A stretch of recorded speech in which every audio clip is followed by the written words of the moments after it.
তাহলে কি রিয়াজ জেল থেকে পালিয়ে গিয়ে তুহিনাকে খুন করে ফেলবে?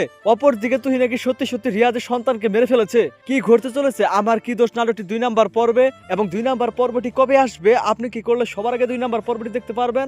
এই সবকিছুর বিস্তারিত আপডেট জানতে পারবেন আজকের ভিডিওতে। তাই আজকের ভিডিওটি সম্পূর্ণ দেখতে থাকুন। হ্যালো ভিউয়ার্স, আসসালামু আলাইকুম। কেমন আছেন সবাই? আশা করছি প্রত্যেকেই অনেক বেশি ভালো রয়েছেন।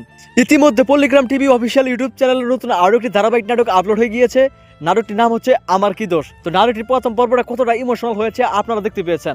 নাটকটির প্রথম পর্বে দেখা গিয়েছে এদিকে রিয়াজ, সে কিন্তু বাইরে থাকে, বাইরে থেকে টাকা ইনকাম করে তার স্ত্রী তুহিনাকে দেয়। একদিন তুহিনা হঠাৎ করে তার কাছে 1 লক্ষ টাকা চায় এবং রিয়াজ কিন্তু সাথে সাথে পাঠিয়ে দেয়। পরবর্তীতে সে টাকা তুহিনা হাতে পেয়ে রিয়াজকে রেখে তার প্রেমিকের সাথে পালিয়ে যায়। এটা রিয়াজ জানতে পেরে অনেকটা ভেঙে পড়ে এবং বাসায় চলে আসে। বাসায় এসে দেখতে পারে তার একমাত্র ছেলেকে রেখেই চলে গেছে। পরবর্তীতে শেষের দিকে দেখা যায় এদিকে রিয়াজকে কিন্তু মিথ্যা অপবাদে পুলিশ জেলে ধরে নিয়ে যায় এবং জেলখানায় দিয়ে দেয়।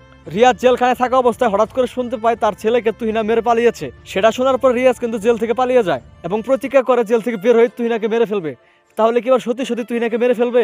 আর অপরদিকে রিয়াজের সন্তানটা কি মারা গেছে? তো আপনাদের কাছে কি মনে হচ্ছে অবশ্যই কিন্তু কমেন্ট করে জানাবেন। তো এই সব কিছু আপনারা দেখতে পারবেন আগামী 2 নাম্বার পর্বে।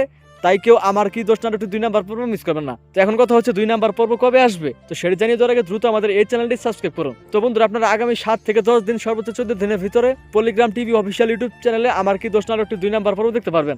তো দেখা হচ্ছে নতুন নাটকের আপডেট নিয়ে। আল্লাহ হাফেজ।